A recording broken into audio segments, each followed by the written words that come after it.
Yeah, thank you. Tama share chop kaneti share la 1985. All right. Grace Duck, thank you. Kan mar, thank you. Ni dia tachi baraito. Ramakan choda mention naji.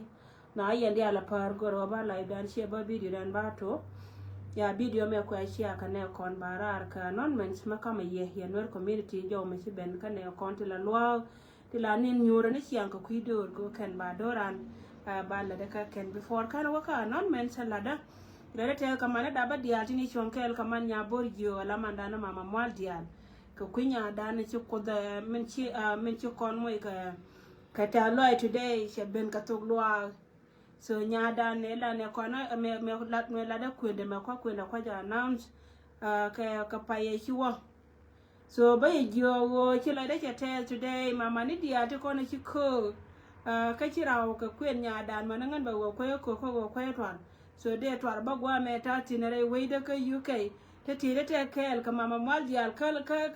London I know ka Europe te lo de kel ka ji mama maldial kana ne kon dial ko ne chu wini mi so congratulations to nya dan nya me chi mondial che ka tia so yela de te ga changa wala me en go ji o ye go bia wo go are kwen bia la da go ko goro go to one nyama beautiful dan goro go to one ko go jen chayaro me chieng motwo nya chieng motwo wuro mo jen chere je chiek wuro me chukuen ka nyama mama di al jen chere je chiek la go jen cha wai material che je chuko da podo wuro mo la go ko che blessed so go kwi ka me chiek go no goro go to one dol goro go to one nyama na go ka yor go pe ni go congratulations and ta loy me di lonka men chiro la re kwen nya dan today kana dial ko na ci chon ka mama maldial che yala ta loy ka mama maldial tene kel ke ji kamela de mam so gwa me babarar to kon ka non men me we ka gad kono te ka dor michal ke libya te ka jwas misi je me we ka gad kono te ka libya te ka jwas dol dang rewtin kono te ka jwas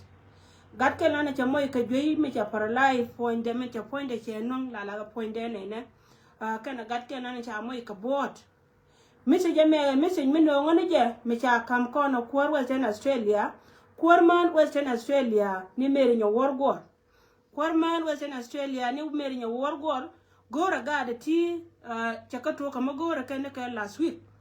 but kene chop ko kon ka pe gwa da me gode da ngalon ga mede da ngaje dong de gade ko kula ballo barar ka yene de kon ta kel ka gada tamare idol wal tin gwe ka gada ken go Kwarman Western Australia ni meri nya wargor gora gada ti wani ke ndaro dia de ngachu inbox yene do kono ngoz yen gat de nga inbox gode cho kam number Kwarman Western Australia ni meri nya worgor ko wajende de cho yoda ka chi mi chi jende yena kam number kun tin kwar tin yene do kono ngoz yen gat de yena kam number kun de nga inbox ko wode ko la ban kam Kwarman re utiti ma beta ka jimo mo go inbox nga chi gor no wajen ba yuban kam bi number bi kam Kwarman ba ko bala kaje so message me very important ka yana tinas dial women ke lu special guard ko ta ka Libya wala da je immediately ne ta ma mo yana go yanda wala kon la yana go ka Libya na nga message me ka pass da go ba mi chang inbox wani tiyana na me kan don kula war ka ye da go long and wajen de message ma da je bangal kam Kwarman ne mere nyawa ci gada ti kan fankiyan ta ga message me ba wala ka mandiyan shi kwariyan min let ka war ka na changdar ka kuidor ka kuigan kon so ka kuine na kon di altin kontin chuch so meri nya war ram kel ka na tin kon te we dor to wang di dor tin goy ka dor kan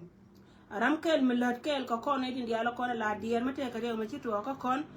la te chunga kel ka kon ka kui ka ma che ka wona mo ya wagal yene de kon yen gar che tere del wal ka gad ka yen tin bi misi jama bi delay Kwarman ready ko gore jedara ga to da ko gil gwante ko ne chakanentin ko chayna ne cha non kon ko social media so nama ajana non man san nyam mera uda ko question de je ko ye yen wara dial ka dierun ka gadun chiela dun gadan ni dungdi media chi gadan ni dol michal ke imak ba ngot go che misi ni twan chaka receive long ko inbox ko gore je go barai ka ye ka balar ye hen go yene dial kon tinda ti ko kui gadan ni mak ba ngot go ngon tela nga communication ka family ma keleo kana ida kono kwala chola ji mara mak tela rami ka family meta ke nambare so tela ramara ja kaje matara itu da ne tame tela duop ken mede me joni ye en go jen poinde te ka duo mangaya kamen la roda ka yenda manda ni mak ene lienga da na lienga ko na go jen cha yen na kuarne ya gai ko mulono wa mak mete teka ja teka te ya gai ka mi ke liu cha na ya gai ka kui ka mi che ka wona banare ye la ro gan tela ngai ma go kamen la roda go ma pa me le ke liu tela ramara ja kaje kana ide ko na te ka juba ba tela mangai me la rode mulono go jen poinde tela mede me lonka larie ka media me here de banchol ye wo ke tedi kon dia lana na palan ku we gen poinde a joj gwana na tetin palo kon go tino ko do wa joj gwana na tetin so na me gena de kamen che mare dia na ka din monte la yot amana ne ideal tin kon la gor ke me se ni tin ti ka dia ga ku ga dani mak ba ngur gok che dama dan ni dung din media tela ngam ba mai la ri tin tama ba kon loy tong mo to e wur me chal ke doctor ya gai ko Dr. Gai ko jana ba kon loy tongo to mulo go jen me chema kena be balar kon go chema ke chena bana cho ngai kon chab dial ko mak a chi politician ke chi day mak chi politician ke chi day mak chi la position ko kuma na daro to kon te pe dor ke jube chera na ji ke chera na yo arama ko fight ni jan ka right ne tin kon chan ke civilian in South Sudan amana ni ken ja mulo go jen poine mite karama kiro re yatin ko go jen na ra je ko je kore garamo mu go tere mo to ka ma kon dia kon chab dia bana te lieng tele me cha lieng mi ram ken me kiro re ala ko go jen ba ti gar na mo be bas ko ma don ke lo ka je bana le ne lieng kel lakin ngan te be raitin ka je bi jo go te di ko gon tele nga communication ka ne de kono kwale chol ijipen ne de tere we ko jube amana ne diatin kono kwale chol family tela ngara mara ja kaje tela ko tela nga communication ka ke so na majena ande gorde lar ko na ma yene dia la content yer la kina dina palan go ko te ka lonke le be ma batere ba gangwa tetina so jena ande kam ko na me cheke wona yene dia tin content cheno bare nyoko lunjo ne dia la ko na cheno especially do lo content ka Libya ko ngin boga tama immediately ko ngin bok ka message ka lari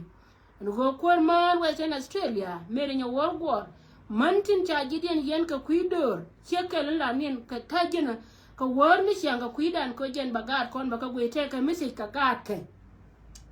ka message ka gat ka dang rawti titin chananen ka social media an gora ka long so menok yena ko ngain bok ka detail kien bianga kam number kien ko baka banyo kama ka porman titi ka kana kona be ka ngarar ko dia la kona go yena tin yena tin has en go jen poinde banaleje mu wete ka modo dien mo ben bale lunyirar reido aran bane dia la kontine konta ka tin malke mane ne de kontre mon ka yinti state ba malke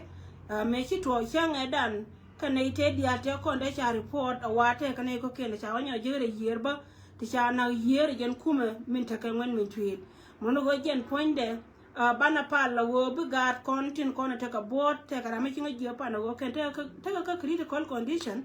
ko go del wal na te ka tina del wal mala del wal yugan neitin kona ten gwa ma batelo gwa me je ka lok tin ba lon ko ngai kona gwa wone kon chenga ka chiama be ko cha ka gol pin ka piu so bana pal ka kui gan kona tere del wal ko go ken pankien ba pon ba je ken bu ko dana illa ku kon mo ka ila